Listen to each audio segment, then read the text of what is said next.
যেমন আমি মারকুটে নয়, কিন্তু আমার ইমেজই হচ্ছে অ্যাকশন কিং বলতে হয়।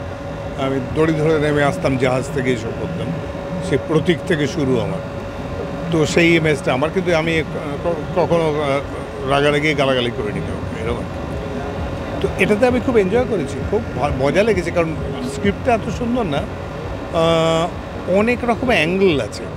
ধরো দুজনে মনোমালিন্য হলে ইউজুয়ালি এরকম ছবি আমরা করে থাকি, অনেক সময় বেটার সিনেমা হয়েই থাকে, সেটা দুজনে কথা বলে না।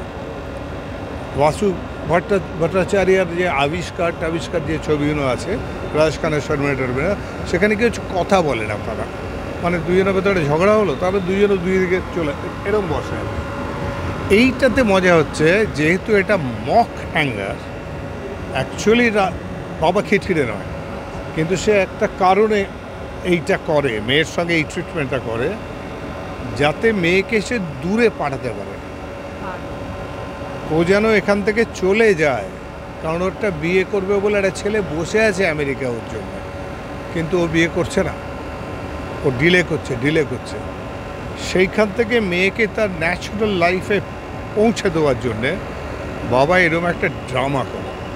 সেইটা হচ্ছে এর অ্যাঙ্গারটা, আর খিটখিটে পনা, সব কিছুতে খুঁত ধরে মেয়ের আর চেঁচায়, সেইটা ইম্পর্টেন্ট। সেইটা এই ছবিটার গল্প। দূরত্বটা তো আছেই আমাদের, সেই জন্য ভালোবাসাটা আবার খুব গভীর আছে এটার সঙ্গে, এই ছুরির সঙ্গে আর কি, রুক্মিণীর সঙ্গে অনেকগুলো মুহূর্ত আছে, সেন্টিমেন্টাল মুহূর্ত আছে কিছু, সেইগুলো মনে পড়েছে।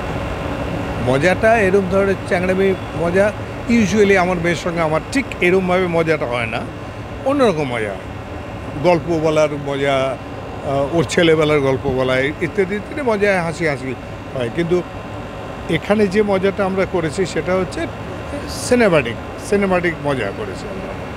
কিন্তু যে পেথসটা আছে, যেটা সিরিয়াসনেস এবং সেন্টিমেন্ট আছে, সেই জায়গাগুলোর সঙ্গে অনেক সময় মিলেছে। আমার মেয়ে কোনো সময় রাগ করেছে আমার উপরে, এখানে যখন পড়তো তখন স্কুলে, ইনফ্যাক্ট তারপর তো ব্যাঙ্গালোর চলে যায় বিএসসি এমএসসি করতে। তো তার আগে যখন থাকতো, তখন কোনো কারণে তার মন খারাপ, কিছুই এক্সপ্রেস করছে না, কিন্তু মনটা খারাপ। তো ফলে ওই যেটা বললাম, ডিস্টেন্স তৈরি করেছে একটা।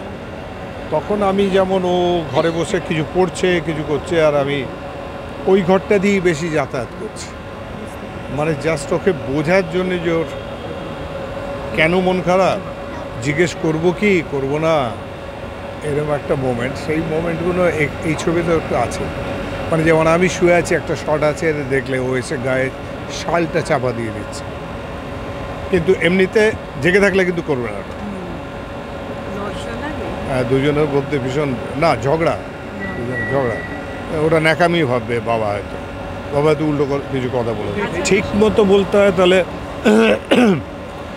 আমার ওই 6 বছরের নাতনি, সে একটা ছবি এঁকেছে বা আমি একটা ছবি এঁকেছি, আমি ছবি আঁকলেই ও ছবি আঁকে, ও কিন্তু রেগুলার ছবি এঁকে যায় এবং অসম্ভব ভালো ছবি আঁকে, বাচ্চাদের মতো, কিন্তু অসম্ভব ভালো।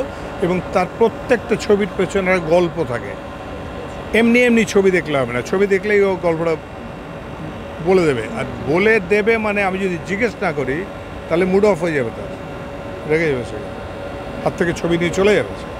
কারণ আমি জিজ্ঞেস করতে হবে okay, what is this, what does it mean, সেইটা তখন ও এক্সপ্লেন করবে। যেমন ধরো ওপরে আমার কাছে আছে ছবিটা, আমি সবসময় নিয়ে রাখি ওর ছবিগুলোকে, মানে আকাশে কিছু মেঘ এঁকেছে, তার মধ্যে একটা মেঘের চোখ মুখ আছে, আর সে কাঁদছে বলে জল পড়ছে, মেঘ তো কাঁদে, সেজন্য জল পড়ে।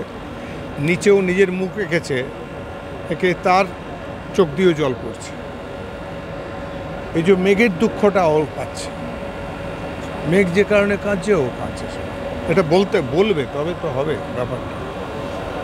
তো এই যে জিনিসগুলোর সঙ্গে হয়। আর আমার একটা ছবি আঁকলাম, একটা ভালো করে পেন্টিং করলাম বড়, তার ছবিটা ওকে পাঠানো হলো, মানে মা দেখালো এতে লাইভে, দেখো এই যে দাদু এটা এঁকেছে। এখন দেখলো, যেহেতু আমি অ্যাবস্ট্রাক্ট রেখেছি, তাকালো, তাকে ঘুরে বললো দ্যাট ইজ নো